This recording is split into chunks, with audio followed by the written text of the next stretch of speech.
Hello, welcome to best technical academy. मैं हूं सचिन, स्वागत है आपका बेस्ट टेक्निकल अकेडमी पे। तो हम लोग जो देख रहे थे अपना यूनिट 1 कंप्लीट हो चुका था। तो यूनिट 1 के बाद हम लोग अब यूनिट 2 पे आते हैं, ट्रांसपोर्टेशन इंजीनियरिंग के। तो अगर बात करते हैं ट्रांसपोर्टेशन इंजीनियरिंग में यूनिट 2 के बारे में, तो इसमें हम लोग को पढ़ना है रेलवे इंजीनियरिंग। तो रेलवे इंजीनियरिंग क्या है, आखिर रेलवे इंजीनियरिंग का जरूरत क्यों पड़ रहा है, और इसका जो आपका मेरिट डिमेरिट है, और इसका इसके बारे में अगर बात करें तो इसके जो आपका रेल हो गया, रेल गेज हो गया, इसका साइज क्या होता है, इसमें डिफरेंट डिफरेंट टाइप का जो भी पार्ट्स है, इसके सारे बारे में पढ़ना है। एक रेल को दूसरे रेल से हम लोग कैसे जोड़ते हैं, ठीक है। और इस पार्टिकुलर हम लोग जो आज पढ़ने वाले हैं, तो इसमें हम लोग जो मेन पढ़ने वाले हैं कि आपका जो रेलवे इंजीनियरिंग के जो आपके अंदर जो आ गया, तो इसमें अलाइनमेंट के बारे में, अलाइनमेंट एंड गेजेस के बारे में हमको इसमें पढ़ना है। इस पार्टिकुलर जो आज हम स्टडी करने वाले इसमें अलाइनमेंट एंड गेजेज, ये आपका यूनिट का नाम है। यूनिट का नहीं, यूनिट तो आपका रेलवे इंजीनियरिंग है डिप्लोमा का। इसमें एक छोटा सा टॉपिक है जिसका नाम है आपका अलाइनमेंट एंड गेजेज नाम है। तो अलाइनमेंट एंड गेजेज में आपका क्या क्या पढ़ना है, तो आपके यहाँ इसमें पढ़ना कुछ डिफिनेशंस है, फिर इसके बाद इसके कुछ रेलवे जोन्स के बारे में पढ़ना है हम लोग को, ठीक है। रेलवे जोन्स के बारे में हम लोग को पढ़ना है। फिर जो आपका है कि कैसे आप इसको बांट सकते हो, क्लासिफिकेशन ऑफ इंडियन रेलवे कैसे करते हैं, किसके आधार पे करते हैं, उसके बारे में पढ़ना है। फिर आपको फैक्टर गवर्निंग रेल अलाइनमेंट, ये सारा कुछ इसमें देखेंगे हम लोग। और जो क्रॉस सेक्शन जो होता है, कोई भी रेल है तो उसमें क्या होगा, रेल्स होगा, ब्लास्ट होगा, ये सारा कुछ होगा। तो उसका जो क्रॉस सेक्शन है उसके बारे में हम लोग देखेंगे कैसे कैसे होता है, ठीक है। चलिए, तो जैसे कि हम लोग सब जानते हैं कि रेल जो होता है आपका क्या होता है, चीपेस्ट। रेल के बारे में हम लोग जानते हैं क्या है, चीपेस्ट है। चीपेस्ट अगर हम बात करते हैं कंपेरिजन टू दी शिप के बारे में बात करते हैं, पानी वाले जहाज़ की कंपेरिजन में बात करते हैं, तो उसकी कंपेरिजन में तो चीप नहीं है। लेकिन अदर अगर मोड ऑफ ट्रांसपोर्टेशन बात करते हैं, जैसे कि आपका जहाज़ हो गया, एयरवेज हो गया, या फिर रोडवेज हो गया, तो रोडवेज में आपका रेलवेज जो हो जाएगा, क्या होगा, थोड़ा चीपर होगा, उससे चीपर होगा। लेकिन सबसे चीपर की अगर बात करते हैं, तो हम लोग पहले भी देख चुके हैं कि सबसे चीपर की अगर बात करते हैं, तो इसमें आपका जो पानी वाला ट्रांसपोर्टेशन है, वाटरवेज जो है सबसे ज़्यादा चीपर होता है। भले इसमें क्या होता है कि ज़्यादा समय लग जाता है, लेकिन सबसे ज़्यादा चीपर आपका वाटरवे हो जाता है, ठीक है। उसके बाद हम बोल सकते हैं कि उसके बाद रेलवे होगा, फिर आपका रोडवे होगा, फिर एयरवे आपका क्या हो जाएगा, उसके बाद सबसे कॉस्टली हो जाएगा, एयरवे हो जाएगा, ठीक है। तो समय बर्बाद नहीं करते हुए हम लोग आगे आते हैं टॉपिक पे, अपने टॉपिक को बात करते हैं। तो रेलवे इंजीनियरिंग की अगर बात करें, तो सबसे पहले समझते हैं कि रेलवे इंजीनियरिंग होता क्या है, ठीक है। तो अगर रेलवे इंजीनियरिंग की बात करें, तो railway engineering is the branch of civil engineering. तो क्या है, एक सिविल इंजीनियरिंग का ब्रांच है ये, which deals with the design, construction and maintenance of the railway tracks for safe and efficient movements of trains is called railway engineering. इसमें हम लोग क्या करते हैं कि रेलवे को हम लोग कैसे डिज़ाइन करते हैं, इसको हम लोग कैसे इसको मेंटेन कर सकते हैं, ताकि क्या हो कि ये सेफली हम लोग को क्या करे, रास्ता प्रोवाइड करे, मतलब इस पर ट्रेन आसानी से दौड़ सके। नहीं तो क्या हो सकता है, अगर इसको मेंटेन ठीक से नहीं कर पाएंगे, तो क्या होगा कि हो सकता है एक्सीडेंट हो जाए कभी भविष्य में। तो मतलब इसका डिज़ाइन तो है ही, साथ में इसको क्या है, मेंटेनेंस भी करना उतना ही ज़रूरी है। तो कैसे मेंटेनेंस करते हैं, कैसे इसको डिज़ाइन करते हैं, कैसा इसका लेंथ होता है, विड्थ होता है, मतलब जो भी इससे रिलेटेड सारा कुछ है, तो किसके अंदर स्टडी करते हैं हम लोग, तो वो सारा कुछ हम लोग रेलवे इंजीनियरिंग के अंदर देखते हैं, ओके। तो अब बात करते हैं आगे। तो इसमें अगला जो टॉपिक है आपका, तो जोन ऑफ इंडियन रेलवे। तो जैसा कि सब लोगों को पता होगा कि क्या होता है, पूरे इंडिया में आपका क्या है, डिफरेंट डिफरेंट जोन्स बटा हुआ है। तो अपने यहाँ 17 जोन्स बटे हुए हैं। तो ये इम्पॉर्टेंट है, इसमें हमेशा पूछा जाता है ऑब्जेक्टिव में, कहीं भी आपको जनरली मिल जाएगा, पूछेगा कि वहाँ पूरे ऑल इंडिया में रेलवे के कितने जोन हैं, तो हम बोल सकते हैं कि रेलवे के अपने यहाँ 17 जोन हो जाएंगे, ओके। तो आइए देख लेते हैं कौन कौन से अपने यहाँ 17 जोन है, 17 जोन है। तो एक होता है सेंट्रल रेलवे, तो वो मुंबई में इसका हेडक्वार्टर है। फिर ईस्टर्न रेलवे होता है, जिसका हेडक्वार्टर कहाँ है, कोलकाता में है। फिर बात करते हैं ईस्ट सेंट्रल रेलवे, तो इसका हेडक्वार्टर कहाँ है, हाजीपुर में है। फिर बात करते हैं ईस्ट कोस्ट रेलवे की बात करते हैं, तो इसका हेडक्वार्टर भुवनेश्वर में हो जाएगा। नॉर्दर्न रेलवे की बात करते हैं, तो इसका हो जाएगा न्यू दिल्ली में हो जाएगा। फिर नॉर्थ सेंट्रल रेलवे की बात करेंगे, तो इसका हेडक्वार्टर कहाँ होगा, इलाहाबाद में आपको देखने को मिलेगा। तो इस तरह से ये 6 हो गए, और इधर 11 हो जाएंगे। तो इसको याद करने का ज़रूरत नहीं है, बस इतना याद रखना है कि हाँ 17 होते हैं, बस इतना याद करने की ज़रूरत नहीं है।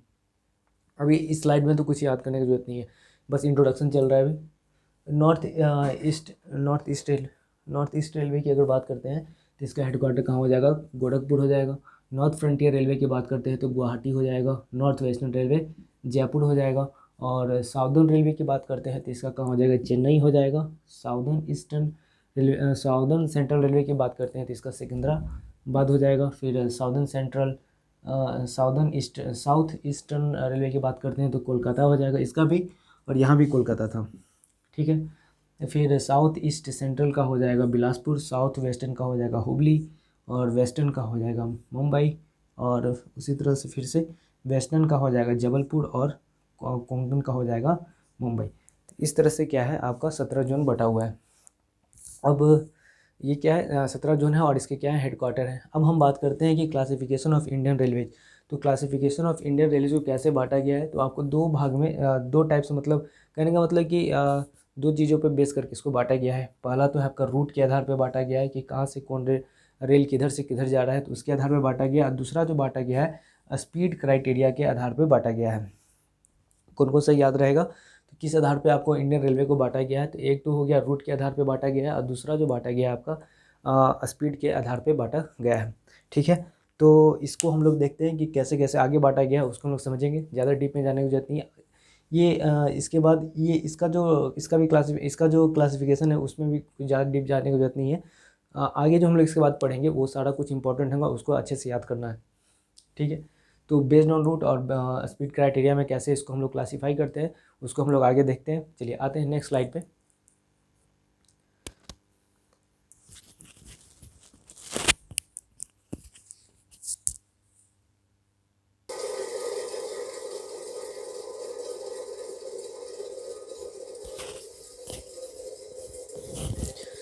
चलिए तो आगे देखते हैं। अब इसमें अगर बात करते हैं कि बेस्ड ऑन रूट्स के आधार पे इसको कैसे बांटा गया है, तो बेस्ड ऑन रूट्स के आधार पे अगर इसको देखते हैं तो कैसे बांटा गया है, तो पहला बांटा गया है ट्रंक रूट होता है, फिर होता है मेन लाइन होता है, और तीसरा जो होता है ब्रांच लाइन होता है।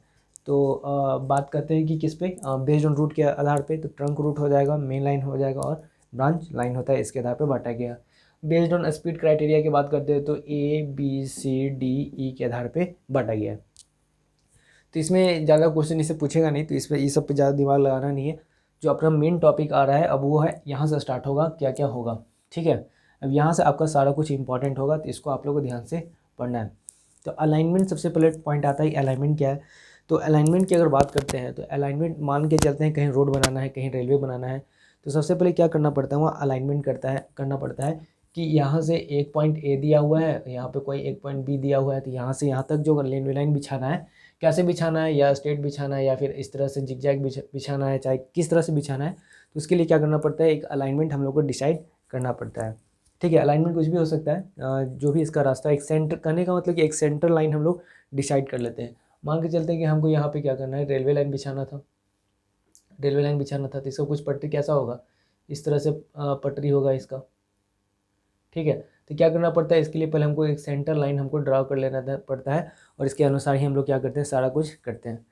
तो अलाइनमेंट करने का मतलब कुछ नहीं कि दो पॉइंट के बीच में बस एक लाइन खींच लेना है, हम लोग को इस तरह से समझ सकते हैं। तो it is the centre line of a propose track. कोई भी ट्रैक अगर प्रपोज कर रहे हैं हम लोग, कोई ट्रैक हम लोग प्रपोज कर रहे हैं, तो इसका जो सेंटर लाइन होगा वही क्या होगा, अलाइनमेंट होगा। It is the center line of proposed track.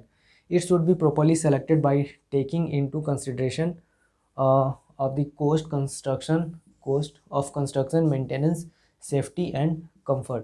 तो ये जब भी हम लोग डिसाइड करेंगे तो इसको किस किस बातों पे ध्यान में रख के हम अलाइनमेंट डिसाइड करते हैं।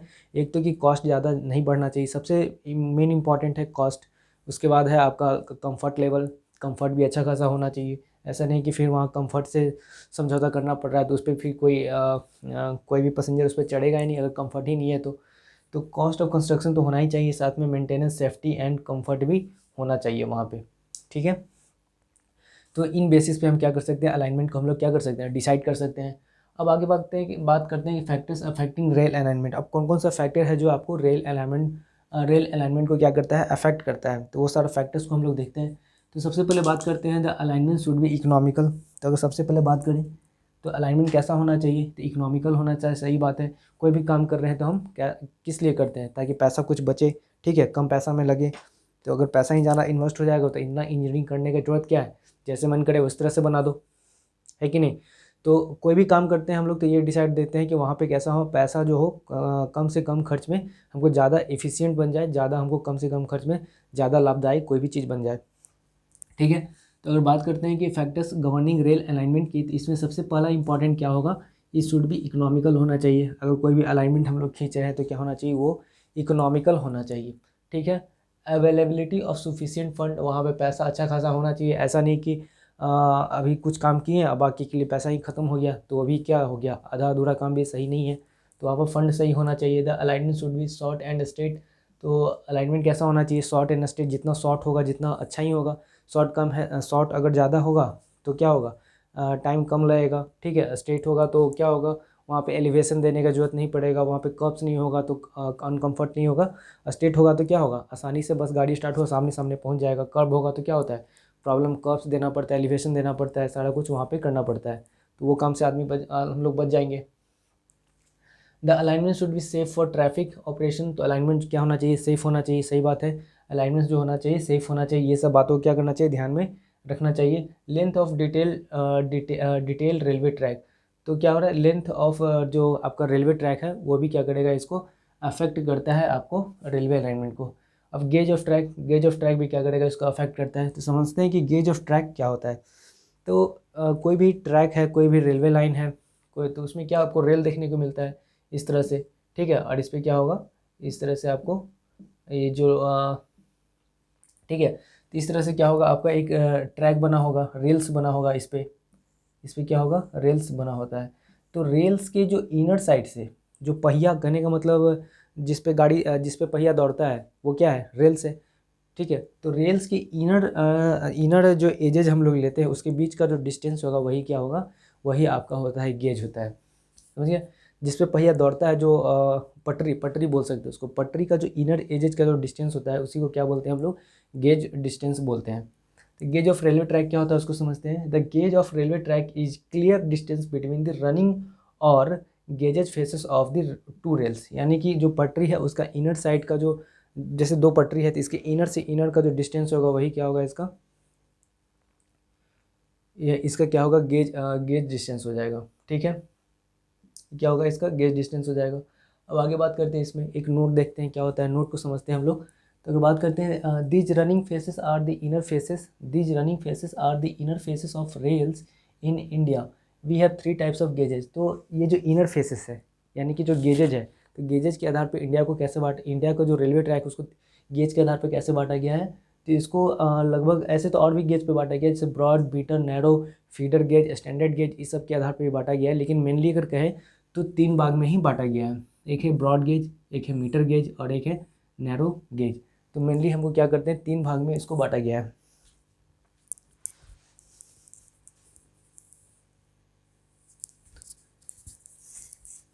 ठीक है। तो मेनली जो अगर बांटा गया है इसको 3 भाग में बांटा गया है, तो broad gauge, metre gauge, narrow gauge. ये तीनों का वैल्यू याद करना इंपॉर्टेंट है, इसको याद कर लीजिए। तो ब्रॉड गेज के केस में कितना होता है, 1.676 मीटर होता है। मीटर गेज के केस में 1 मीटर का होता है। और नैरो गेज की बात करते हैं तो उस केस में 0.762 मीटर आपको देखने को मिलेगा। 1.676 1 मीटर और 0.762 मीटर देखने को मिलता है। और larger gauge has the advantage, अब गेज ज़्यादा है, कहने का मतलब दो पटरी के बीच की इनर का डिस्टेंस काफ़ी ज़्यादा है। तो उस केस में क्या होगा कि उस पर ट्रेन जो दौड़ेगा वो भी क्या थोड़ा चौड़ा दौड़ेगा, तो उसमें क्या होगा, पैसेंजर्स ज़्यादा जा पाएंगे, एक बार में ज़्यादा से ज़्यादा पैसेंजर उस पर जा पाएंगे। A larger gauge has the advantage of greater traffic capacity, speed and safety. However, it requires flatter gradient and curves. ठीक है। तो इस केस में क्या होगा कि अगर आपके पास लार्जर गेज है तो उस केस में क्या होगा, वहाँ पे आपको एडवांटेजेज है, किस क्षेत्र में एडवांटेज है, तो वहाँ traffic capacity, speed and safety को लेके वहाँ पे आपको क्या होगा, एडवांटेजेस देखने को मिलेगा। It requires flatter gradient and curves, तो इस केस में आपको क्या चाहिए होगा, तो जो ग्रेडियंट्स देंगे वो क्या होना चाहिए, फ्लैटर होना चाहिए, ठीक है। It requires flatter gradient and curves, जो कर्व्स होगा, जो ग्रेडियंट होगा वो कैसा होना चाहिए, फ्लैटर होना चाहिए। आई होप यहाँ तक समझ में आ गया होगा।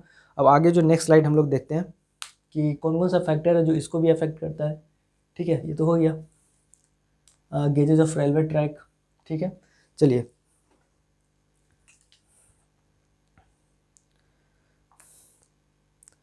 ठीक है, गेजेज ऑफ रेलवे ट्रैक हो गया। अब आगे देखते हैं, एक नोट देखते हैं, उसके बाद देखते हैं कि factor responsible for selection of gauge. तो गेज जो हम लोग किस आधार पे हम लोग डिस्कशन किस आधार पे हम लोग क्या करते हैं, गेज को सेलेक्ट करते हैं, उसको हम लोग देखेंगे। तो पहले एक नोट देखते हैं छोटा सा, आते हैं नेक्स्ट स्लाइड पे।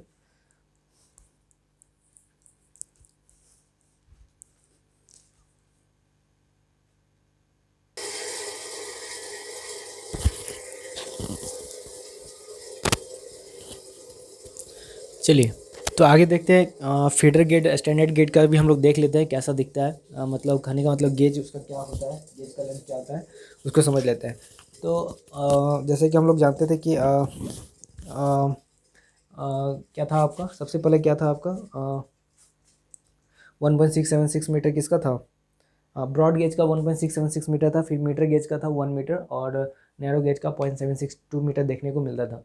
तो उसी तरह से फिर क्या मिल जाएगा, फीडर गेज का भी याद कर लीजिए 0.610 मीटर हो जाएगा, और स्टैंडर्ड गेज का हो जाएगा 1.435 मीटर, इसको भी आप याद कर लीजिए। तो factors responsible for selection of gauge. अब जो कोई गेज आपको सेलेक्ट करना है, तो कौन सा ये जो 5 गेज देखें, इसमें से कौन सा हमको गेज ज़्यादा प्रेफरेबल होगा, तो किस बेसिस पे हम लोग इसको जज करेंगे, किस बेसिस पे हम लोग पता करेंगे कि ये गेज आपको देना ठीक रहेगा पांचों में से, broad gauge, metre gauge, narrow gauge, feeder gauge, standard gauge. तो इस सब में पांचों में से कौन सा गेज ज़्यादा देना बेहतर होगा, तो किस बेसिस पे हम लोग डिसाइड करेंगे। तो ये सारा फैक्टर्स है, इस पर हम लोग क्या करते हैं, डिसाइड करते हैं। तो सबसे पहले समझते हैं कॉस्ट ऑफ कंस्ट्रक्शन, किसको कॉस्ट बनाने में कम लग रहा है, खर्च ज़्यादा आ रहा है, ठीक है, उस बेसिस पे भी कर सकते हैं। Volume and nature of traffic, वहाँ किस तरह का ट्रैफिक आपको देखने को मिल रहा है, उसके आधार पे भी कर सकते हैं। फिर development of under developed area, तो अंडर डेवलप्ड एरिया है तो उसका क्या डेवलपमेंट आपको है, उसके आधार पे भी कर सकते हैं। Physical features of the country, तो जो कंट्री जहाँ पे आप बना रहे हो वहाँ पे उसका फिजिकल फीचर कैसे किस तरह का देखने को मिलता है, उसके आधार पे भी हम लोग करते हैं। अब बात करते हैं स्पीड ऑफ व्हीकल मूवमेंट। तो जो आपको मूवमेंट व्हीकल जो आपको देना है, ठीक है, आपको जो व्हीकल करने का मतलब आप ट्रेन बना रहे हो, मतलब रेल्स बना रहे हो, उस पर क्या करेगा, ट्रेन दौड़ेगा, तो उसके आधार पे, उसके स्पीड के आधार पे भी क्या कर सकते हो, इसको आप इसके आधार पे भी आप क्या कर सकते हो, मतलब ये भी एक फैक्टर है जिससे आप क्या कर सकते हो, गेज को डिसाइड कर सकते हो। इन इंडिया ब्रॉड गेज एक पॉइंट है, in India broad gauge is preferred. India में हम लोग किस तरह का गेज लेके चलते हैं, तो हम लोग ब्रॉड गेज ही लेके चलते हैं इंडिया में। Gauge should be uniform throughout as far as possible in a country. तो गेज जो होना चाहिए, क्या होना चाहिए कि शुड बी यूनिफॉर्म होना चाहिए थ्रू आउट दी कंट्री। ऐसा क्यों, अब हो सकता है कि कहीं पे ब्रॉड गेज का यूज किया जा रहा है, कहीं पे हो सके क्या हो मीटर गेज का इस्तेमाल किया जा रहा हो।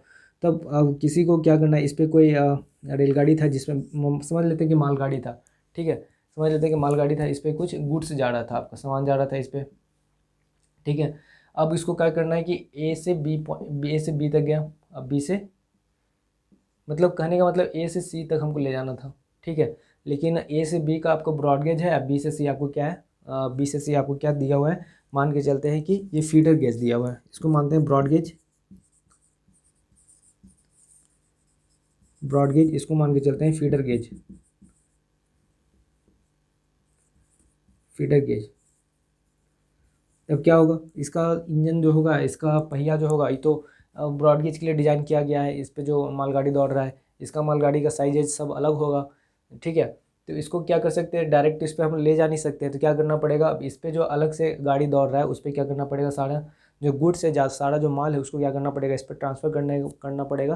तो ये थोड़ा अनकन्वीनियंस फील होता है, यहाँ पे थोड़ा प्रॉब्लम फील होता है। इसलिए हम लोग क्या करते हैं कि कोशिश करते हैं कि समूची कंट्री में क्या हो, एक ही तरह का गेज हो, तो क्या हो कि ये गाड़ी इस पर आसानी से चला जाए और कोई प्रॉब्लम क्रिएट ना हो। तो इसलिए ये लाइन लिखा हुआ कि gauge should be uniform throughout as far as possible in country. क्या हो कि इसको गेज जो होता है हम क्या करें कि सारी कंट्री में क्या कोशिश करते हैं कि एक ही तरह का हम लोग गेज देने का कोशिश करते हैं, ठीक। आगे बात करते हैं, तो क्रॉस सेक्शन है आपका, आपका जो जिस पे गाड़ी दौड़ता है, आपका जो ट्रैक है वो सब कैसे दिखता है। तो एक काम करते हैं कि जिस पे गाड़ी दौड़ता है उसको क्या करते हैं, क्रॉस सेक्शन ही हम लोग डिवाइड कर लेते हैं, काट लेते हैं। तो इस तरह से क्रॉस सेक्शन हमको डिवाइड काटने पे हमको इस तरह से कुछ क्रॉस सेक्शन देखने को मिलता है, ठीक है।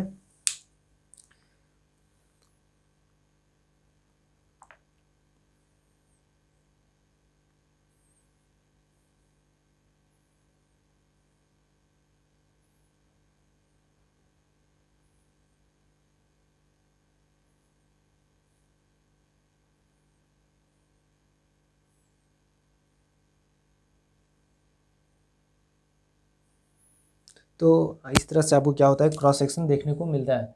तो इसमें अगर बात करते हैं 1.77 मीटर क्या है, तो ये 1.676 जो ब्रॉड गेज लेते हैं उसी को क्या क्या है, अप्रॉक्स ले लिया है, 1.7 मीटर का ले लिया है। ठीक है, अब इसमें ये क्या है आपका, ये क्या है, ये वाला पार्ट क्या है, स्लीपर, इसको क्या बोलते हैं, स्लीपर बोलते हैं। ये वाला जो पार्ट इसको क्या बोलते हैं, स्लीपर बोलते हैं। इसको क्या बोलते हैं, स्लीपर बोलते हैं। ये आपका क्या हो गया, 1.7 का जो हो गया यहाँ से यहाँ तक, इसको क्या बोलते हैं, गेज बोलते हैं।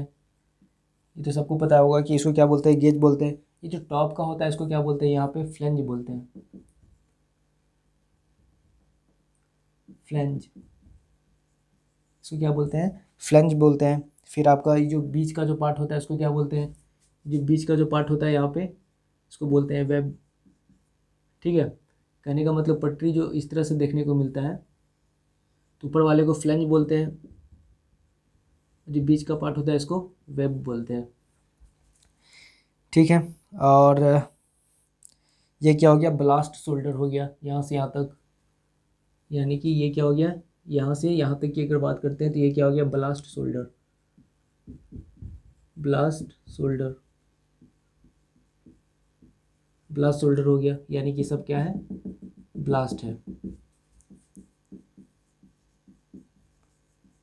इसको क्या बोलेंगे हम लोग, ब्लास्ट बोलेंगे।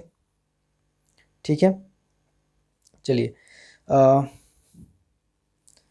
ये आपका फॉर्मेशन विड्थ हो गया यहाँ से यहाँ तक। अगर ये बात करते हैं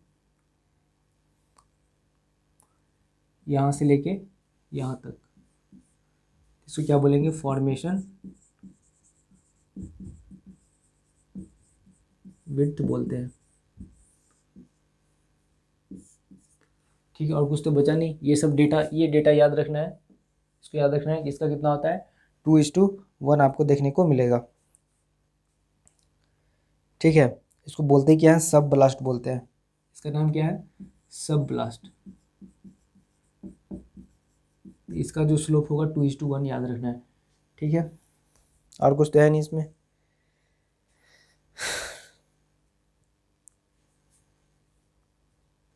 स्लीपर हो गया, स्लीपर हो गया। चलिए, इस तरह से आपको देखने को मिलेगा।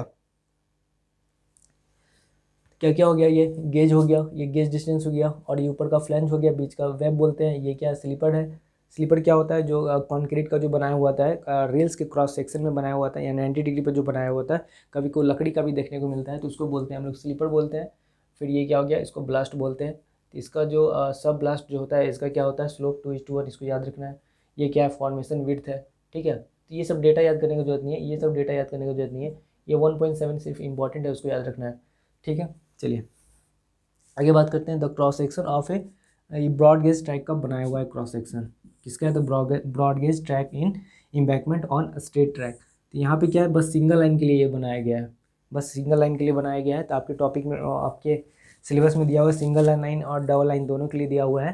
तो ये क्या है, सिंगल लाइन, इस पर बस एक ही गाड़ी आ रहा है, एक ही तरफ से दौड़ रहा है। ठीक है, तो ये सिंगल लाइन के लिए आपको कुछ इस तरह से व्यू देखने को मिलेगा। चलिए आते हैं, तो डबल लाइन का भी पिक्चर हम लोग देख लेते हैं, छोटा सा है, बस पिक्चर बनाने में जो समय लगेगा वही है। चलिए